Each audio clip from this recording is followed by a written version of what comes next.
This past week, I met with UNCG Athletic Director Kim Record and talked to her about the decision to cut UNCG Wrestling. Here's the interview.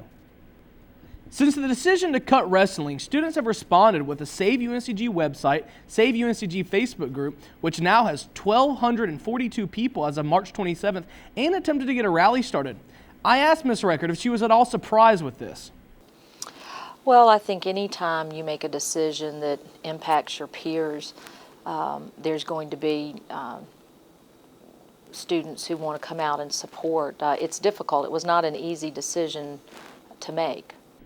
The Save UNCG Wrestling groups are asking everyone to email either Ms. Record, the Chancellor, the Board of Trustees, or even North Carolina political representatives. I asked her, how many messages would you say you've received at this point? I've received some. I can't say that I've received a lot based on that Facebook page. We certainly received a lot of feedback initially from the announcement, and I do plan to go to the student government meeting on Tuesday night to address some of the issues that came up.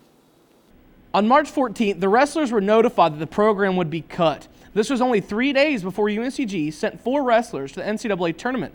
I asked Ms. Record, why not wait until a week after the tournament was over?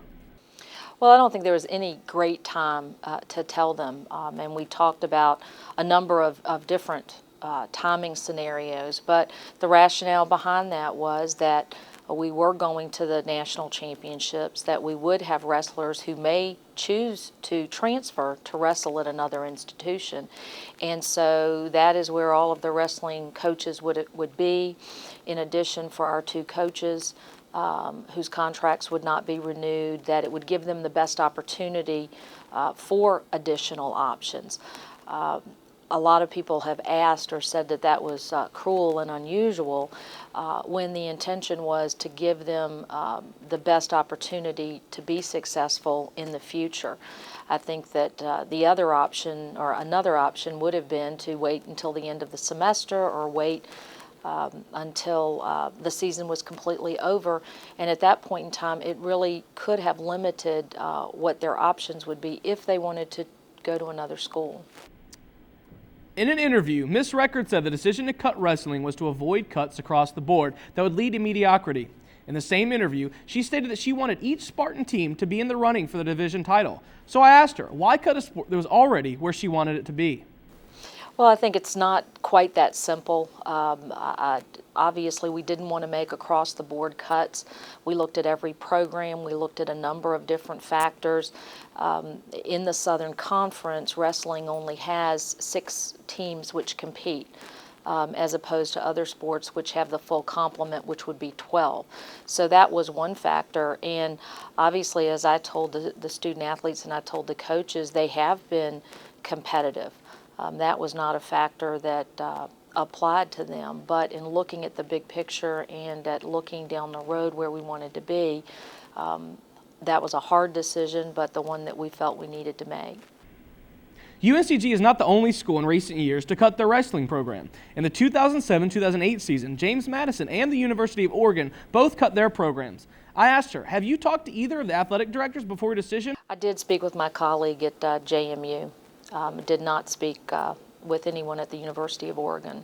Did that make that whole process easier, or did it help to have kind of a process or guideline to go through?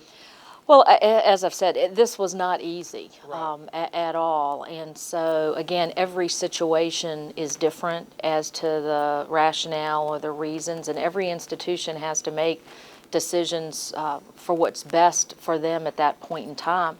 As I'm sure you all are aware of the significant cuts coming in the state appropriated budgets, that we're an integral part of the university. While we're fee-based, we still need to do our best to maximize the use of those resources in the best ways to also accomplish what is stated in the university strategic plan. In a recent interview, former UNCG head wrestling coach Tom Shiflett had this to say. How do you feel about that? I'm very disappointed, and I'll probably spend some time next week making some more phone calls and sending out some emails. We have a university, we have an athletic director who's only been there a year and a half. say this is the end, and the time that she did it and how she did it, I'm disappointed. I don't think she should have the power or the authority to drop a program because it's not on your agenda. I think there should be protocol. Be the way you have to sit down and you got to speak with people and give good reasons why, and not for the reasons that I'm hearing or reading about. I just don't. It's disappointing. It's really, really disappointing that these opportunities are taken away and there's no reason for it. I don't think an official and an administrator should have that power, especially when you've been in that position for a year and a half and you just don't like the sport. You can't tell me that it's just an economic. If it's an economic reason, well, your city could lose $2 to $3 million in wrestling and revenue coming from the sport of wrestling. Doesn't sound like a good economic decision. Kim Record had this to say about the former head coach's comments. Well, in terms of profit, we managed the tournament, and the tournament started as an idea on our campus. But in terms of profit, no. The Coliseum and the university or athletic department, at the end of, when you look at the income and the expenses, we split $10,000, which didn't even cover the cost of our staff time to run the tournament. So this was not a money maker, and certainly the economic impact that any kind of event has on the Greensboro community, we're certainly cognizant of that, but this was not a profit center for UNCG. My job is, I'm going to make decisions that aren't popular, but my job is to lead this department into the future based on what the strategic plan says for the university. And I don't expect everyone to agree with every decision that I make. But this has nothing to do with liking wrestling or not liking wrestling. Yes, ma'am. I have 250 student athletes that are mine, and this was a very, very difficult decision because those are 35 young men who care very deeply about what they're passionate about. Athletics is a privilege. Playing sports is a privilege. It's not a right. And so we're just trying to make the best decisions we can for the big picture. Yes, ma'am.